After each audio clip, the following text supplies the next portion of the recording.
We are honored to once again be joined by State Senator Holly Schepisi from the 39th Legislative District. Holly, good to see you. Good to see you too, Steve. Senator, let me get right into this. We're taping this at the end of January 2020. You have said that you just don't understand why Governor Murphy continues to need emergency powers, executive powers, if you will. But we're nowhere near the end of this craziness with this pandemic. Why not? Okay, Governor, do what you think is best. You're the chief executive in the state. Devil's advocate, go ahead. Devil's advocate, we're 2 years into this. Yes, COVID is serious. I personally had it twice, was hospitalized the second time around. But we're also, at a point where I think we all agree we've got to live with this and we've got to work together in order to live with it. We are members of the legislature. We've abdicated our duties and our responsibilities as a co-equal branch of government for 2 years now. And I think we're at a time and a place where we need to have open, honest discourse and debate about what we do moving forward. And by just extending the emergency powers, extending the executive authority, we take that out of the public realm and essentially we give up our co-equal branch of government for the governor to continue doing what he wants to do rather than us doing our jobs. Okay. Most importantly, Senator, you're okay. Your family's okay right now as we're taping? We are, and I spent 4 days in the hospital last March with the Delta variant and got out actually 2 days before I got sworn in as senator. So it was a scary time. And P.S., if you want to check out some previous interviews we've done with Holly Schepisi when she was in the State Assembly, some very powerful and personal interviews about Holly's journey and some health issues she has dealt with, and is very inspiring and powerful and has nothing to do with politics. But let's go back to politics. We're doing a series called Democracy at a Crossroads. The camera will be on the screen. January 6th, the significance of it as it relates to our representative democracy and preserving and protecting it, please. When January 6th occurred last year, real time, I condemned what took place. I've never wavered on that. I think that we have been at a crossroads for quite a few years in our country, and we need leaders who are willing to stand up and try to bridge those divides, recognizing that without our leadership and without us trying to do what's right for all people, we're never going to get to a place of reasonable debate on issues instead of personal attacks. And I think it's really important that we all strive to do better and we all condemn things that shouldn't occur as they occur, regardless of political affiliation. Holly, we've known each other for many years. We've had many conversations on the air, off the air. And one thing that always struck me about you, and I've said this before on public broadcasting with you, is you're always so gracious even when you disagree with your colleagues. That is not the norm. It appears not to be the norm with a whole range of folks. What do you say to those who say, if you disagree with me, if you're not with Trump, if you're not with Biden, if you're not with me on these things, you're my enemy? You've never seen it that way, and you see that as dangerous. What do you say to those folks watching right now and say, no, you're not with me, you're not with Trump, you're not with Biden, you're my enemy?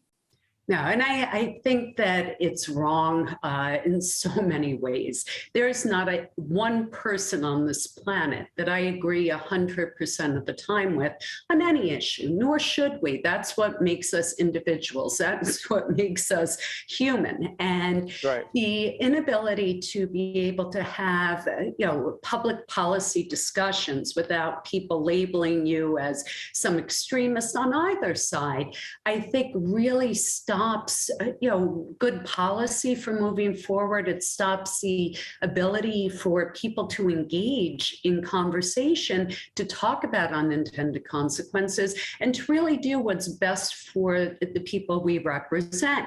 And so it's become this all or nothing battle. I think that we have to stop the personal attacks. We have to stop saying, because you may disagree with me on a subject, you're this or you're that. You're my enemy. Yeah, you are my you're enemy. My enemy. And I do blame to a certain extent the 24-hour-a-day news cycles. I think and I'm not talking about your show, but in a lot of media now. What about social media? What about social media? Social media has broken our world. Social media, people will say and do things that they would never have the guts to say to somebody's face. And my own Facebook wall is a microcosm of that. Some of the stuff that comes across is just unconscionable. I had a guy just about 2 weeks ago come after me and tell me if I wasn't quote unquote so fat, I wouldn't have, been so sick from COVID. And why don't I, and it's stuff like that where you look at it sometimes and you're like, are you serious? This is the sort of stuff that you are saying publicly as a professional against an elected representative. And we need to, once again, we are human. Sometimes I will clap back at somebody, but we need to show a better pathway moving forward instead of feeding into the divisiveness. You can fight vigorously on policy. You can fight vigorously on things that you believe in, but stop with the personal stuff. Can we fight vigorously about COVID in this sense? Mandates. Do you believe in mask mandates? And if so, where, in what circumstances? Do you believe in them? Okay, for hospitals, for vulnerable populations, I think it's prudent, but one of the biggest issues I think that the public has, other than battle fatigue and PTSD from living with this for 2 years, is the ever-changing guidance with really no explanation as to the ever-changing guidance. So first it was, we're going to do 2 weeks. Then it was, you need a shot. Then you need a second shot. Then you need a third shot. Wear a mask. It doesn't matter what mask it is. Now it's, no, don't wear those masks.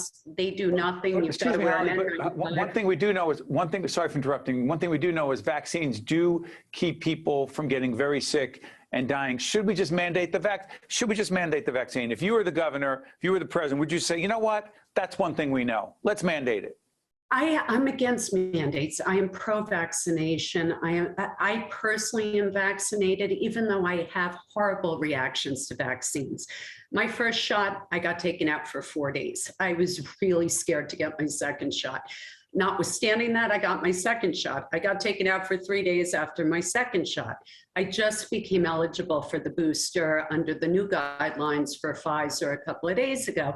And I'll be very honest, I know I should get it, but I'm also scared to death to get it. And I'm trying to find like a 3-day window where I don't have meetings or something I need to do, recognizing that I might get pretty violently ill from my third shot as well.